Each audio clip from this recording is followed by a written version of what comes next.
Bonjour et bienvenue. Ici Martin Noël, président de la Corporation financière Monetis. J'aurai le plaisir de vous accompagner au cours de cette présentation sur l'achat d'options d'achat. Il y a plusieurs raisons qui peuvent justifier l'achat d'options d'achat et celles-ci varient selon les objectifs de l'investisseur. Une option d'achat peut être utilisée comme une alternative à l'achat direct des actions afin de profiter d'une hausse dans le prix de celles-ci.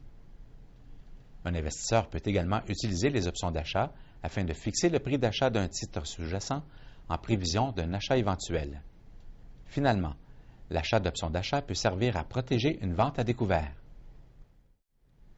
Un investisseur qui anticipe une hausse dans le prix d'un titre en particulier peut acheter des options d'achat comme une alternative à l'achat des actions sous-jacentes. La valeur des options d'achat augmentera quand la valeur des actions augmentera. Le profit potentiel du détenteur des options d'achat est illimité en cas de hausse, alors que la perte potentielle est limitée à la prime payée si le prix des actions baisse. Le tableau suivant compare la position acheteur sur le titre sous-jacent par rapport à celle sur les options d'achat.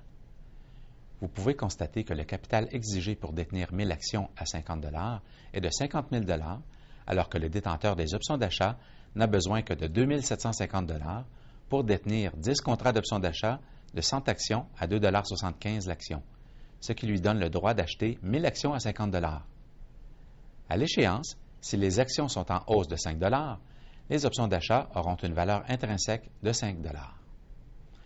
La position acheteur sur les options d'achat générera un rendement de 82 %, alors que la position acheteur sur les actions récoltera un rendement de 10 %. Il est important de comprendre que ces résultats dépendent de notre capacité à prédire la hausse dans le prix de la valeur sous-jacente et qu'en cas de baisse, les options expireront alors sans valeur. La perte maximale pour le détenteur des options d'achat se produit lorsque le prix des actions est égal ou inférieur au prix de levée de 50 $ à l'échéance. La perte correspond à la prime payée. Lorsque le prix des actions se situe au seuil de rentabilité, alors le détenteur n'enregistre aucune perte, mais aucun profit non plus. Le seuil de rentabilité d'une option d'achat à l'échéance est obtenu en additionnant la prime payée au prix de levée. Dans cet exemple, la prime de 2,75 $ est ajoutée au prix de levée de 50 pour obtenir un seuil de rentabilité de 52,75 $.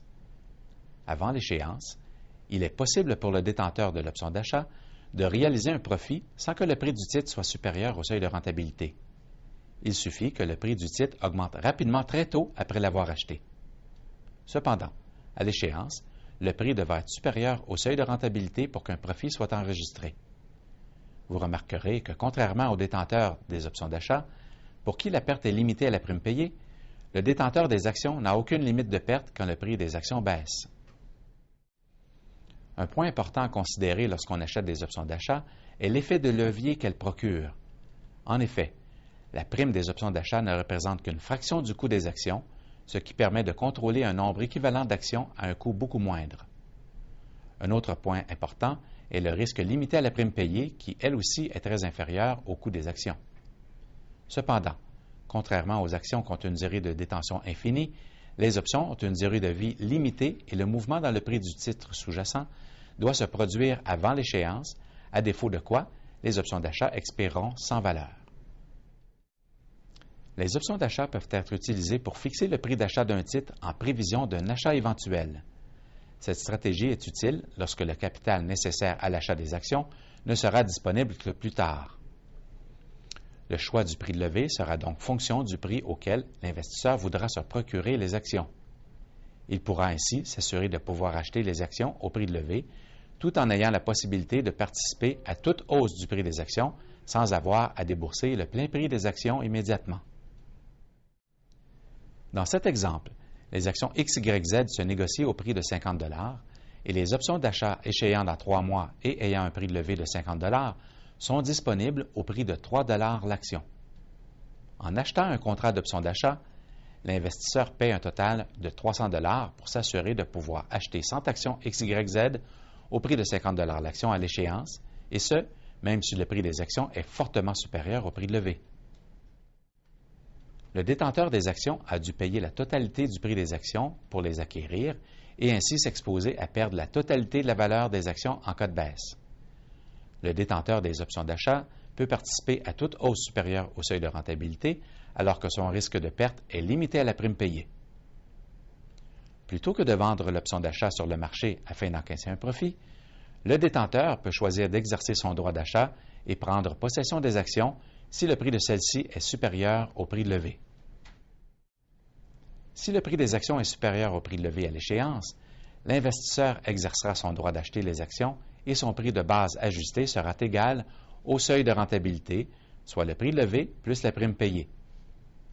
Si le prix des actions est inférieur au prix levé à l'échéance, le détenteur des options d'achat n'exercera pas son droit d'acheter et le contrat viendra à échéance sans valeur et l'investisseur subira une perte équivalente à la prime payée. Dans ce dernier scénario, l'investisseur devra décider s'il veut acheter les actions directement sur le marché ou acheter d'autres options d'achat. Auquel cas, il devra tenir compte de la nouvelle prime payée pour recalculer son prix de base, ce qui augmentera le seuil de rentabilité. Lorsqu'un investisseur est pessimiste sur le prix d'un titre, il peut effectuer une vente à découvert. La mécanique de la vente à découvert consiste à emprunter les certificats d'action de son courtier, de les vendre au prix du marché et d'encaisser le produit de la vente. L'objectif est de les racheter à un prix inférieur et ainsi encaisser un profit entre le prix de vente et le prix d'achat, et ensuite de remettre le certificat d'action au courtier. Le risque associé à la vente à découvert est lié au fait que le courtier peut demander à ce que le certificat soit retourné en tout temps, ce qui forcerait l'investisseur à racheter les actions avant que leur prix ait baissé. Une perte pourrait être encourue si le prix des actions est supérieur au prix auquel elles avaient été vendues. L'achat d'options d'achat permet d'éliminer ce risque puisque toute perte sur la vente à découvert produite par une hausse dans le prix des actions est compensée par les profits générés sur les options d'achat. Un investisseur qui serait pessimiste sur les perspectives de gain du titre XYZ pourrait vendre à découvert 100 actions à 50 $ et ainsi encaisser 5 000 $. Afin de réduire le risque de perte en cas de hausse, l'investisseur achète un contrat d'option d'achat échéant dans un mois et ayant un prix de levée de 50 $ au prix de 1,50 $ l'action pour un total de 150 $.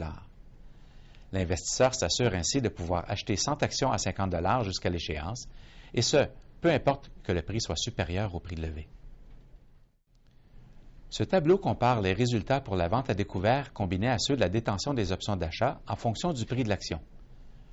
On remarque que les pertes combinées sont limitées à la prime payée pour acheter les options d'achat, alors que sans celle-ci, la vente à découvert aurait produit des pertes considérables à la suite d'une hausse du prix des actions.